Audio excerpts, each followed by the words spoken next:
Let's talk about Java briefly. So Java is an interesting language. First of all, it's hard to learn, and it's hard to learn compared to other languages, say compared to Python or JavaScript or PHP. It's hard to learn because with Java, you have to declare everything. When you're writing Java code, you have to explicitly write out everything that your code is doing. There's nothing that's done, not nothing, but there's a lot less things that are done automatically for you with Java when you compare it to languages like Python, Ruby, JavaScript, PHP. It's an explicit language. But because it's an explicit language, in some ways Java is easier to write. Simply stated, because you have to be very precise in terms of the code you write. Now, if you're a programmer, I'm talking about the fact that Java is strongly typed. You have to declare return types, etc., etc., etc. This type of explicit coding prevents errors that might creep in with other languages where there's a lot of implied coding. Now, let me explain what implied coding is. When you look at JavaScript, for example, you don't have to tell JavaScript whether your variables are ints or strings, etc., floats, booleans, etc. JavaScript will try to guess these things for you. And a lot of times it's kind of useful in terms of writing out code very quickly. But what that can do is it can allow for very insidious little bugs to creep in to your code. Now, I'm not going to get into any details here. It's not the point of this video. So there's a cost to everything. So Java, harder to learn because you have to learn about data types and return types and all this kind of stuff. And it's a little bit more work to handle the way Java handles information versus where JavaScript and PHP and Python will do things automatically for you. But at the same time, Java is actually, in some ways, easier to write because it's all there right in front of you, which in theory will allow for less bugs to occur because you see things explicitly being done.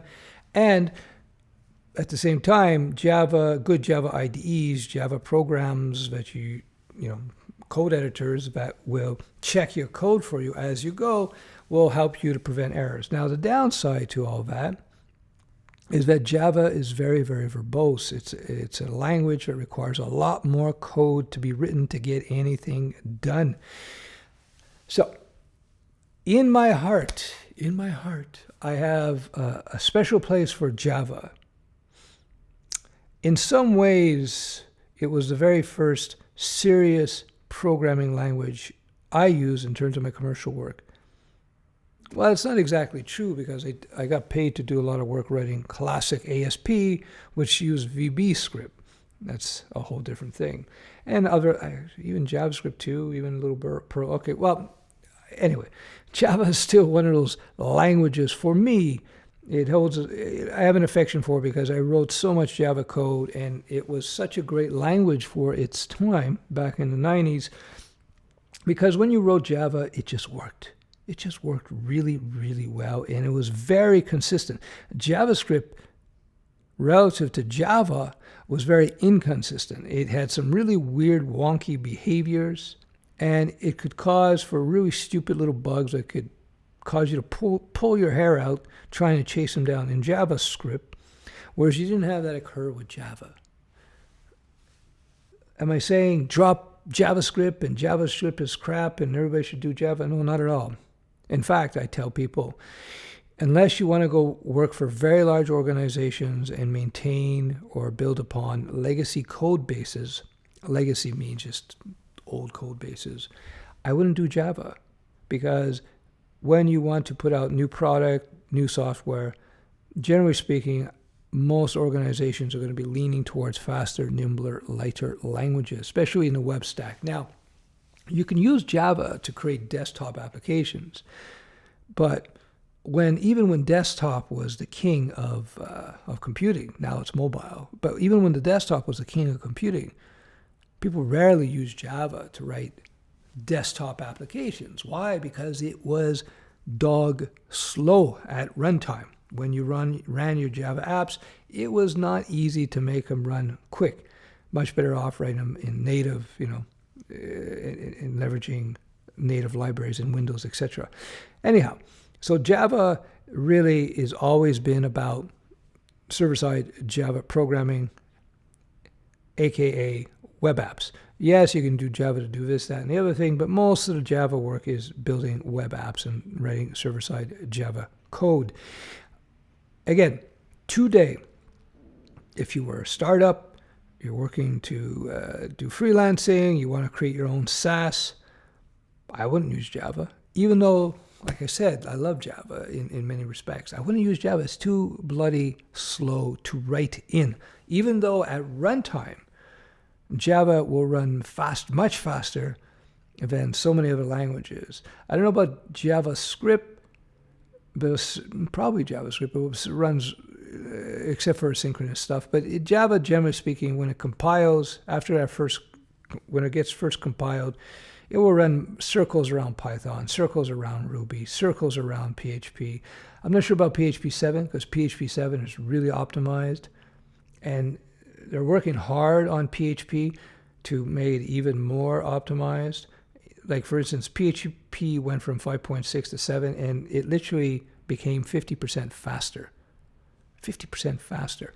I think because PHP is like the red-headed, dirty stepchild of the programming world, or maybe it's I was going to use another analogy, but, PHP is so widely used, but it's still with young nerdlings and some uninformed nerdlings. They think that PHP is somehow this crappy language, and I've talked about this many, many times, but at the end of the day, PHP is still widely used, and I think maybe the PHP community, feeling this pressure of being looked down upon, they work really hard to optimize it, and they're just doing some really interesting things with PHP. I have a choice to use any language. Why? Because I sign the checks, right? And I choose with Studio Web 4, M3, PHP 7. I looked at Python and Django and Flask. I looked at Ruby. I looked at and Rails. I looked at .NET briefly. I looked at Java, Spring. I looked at all these different solutions that are out there. JavaScript, Node was a close second place. I was this close to saying, we're going to do Node. But at the time, the whole architecture around Node and server-side JavaScript programming was still in flux, bit of a mess with all the packages and so on. So that was one of the main reasons I decided to go with PHP, because it was solid, stable, and dependable and consistent. All right, so back to Java. Yeah, so Java harder to learn because everything is explicit in many regards. But once you get past that initial hurdle, it becomes a much easier language to write because everything is explicit. Everything is kind of clear. Whereas Java, there's a lot of JavaScript rather. There are things that are implied. It could be a little nebulous. Ruby as well, I found.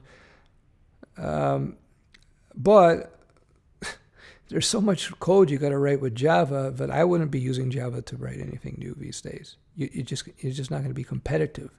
You can put out a similar app, a web app, in PHP or in Python or Ruby or JavaScript Node so much quicker than you would in Java, simply because Java is so verbose.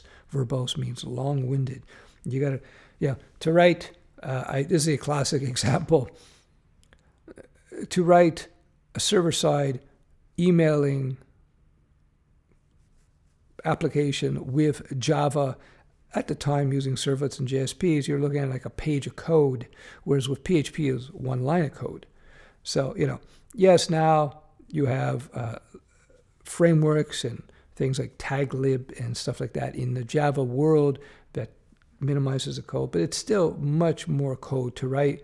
Much more code means much more time.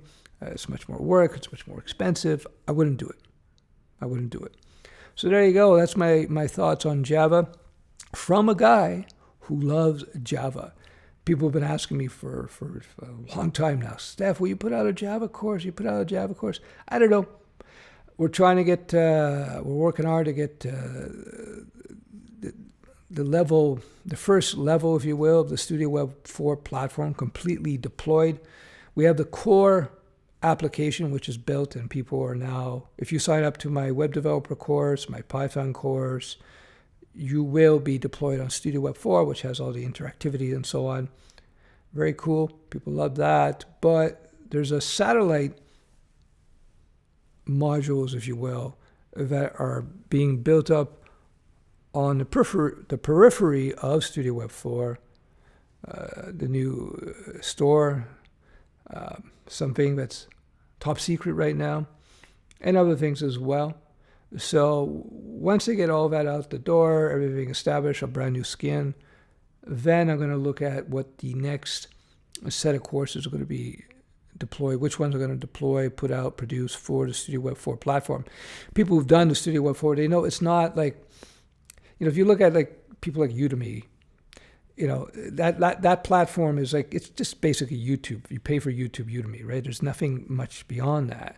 Whereas the Studio Web 4 platform was designed from scratch specifically to teach coding. And there's all kinds of tools and capabilities in there that allow people to learn code much more quickly, whether it be simple coding like HTML5 to JavaScript or Python or PHP or SQL, etc. So the Studio Web 4 platform is specialized in that particular area and has all kinds of tools and so forth built into that. Why did I get into that? I'm trying to remember why I just got into that. Now I remember. When I put out a course on Studio Web, it's far more difficult to put out a course on Studio Web. It takes far more time than it does to put out a course on YouTube or put out a course on Udemy or whatnot. It's far more time to author that type of course. It's because of the way that the videos have to be structured. It's because of the extensive quizzing. Like I've seen in other platforms, their quizzing is a joke, frankly, and it serves no purpose, no learning purpose, or hardly any learning purpose. Within Studio Web, the quizzing is actually a big part of the learning process. The quizzing, I would argue, is as important as the video lessons themselves.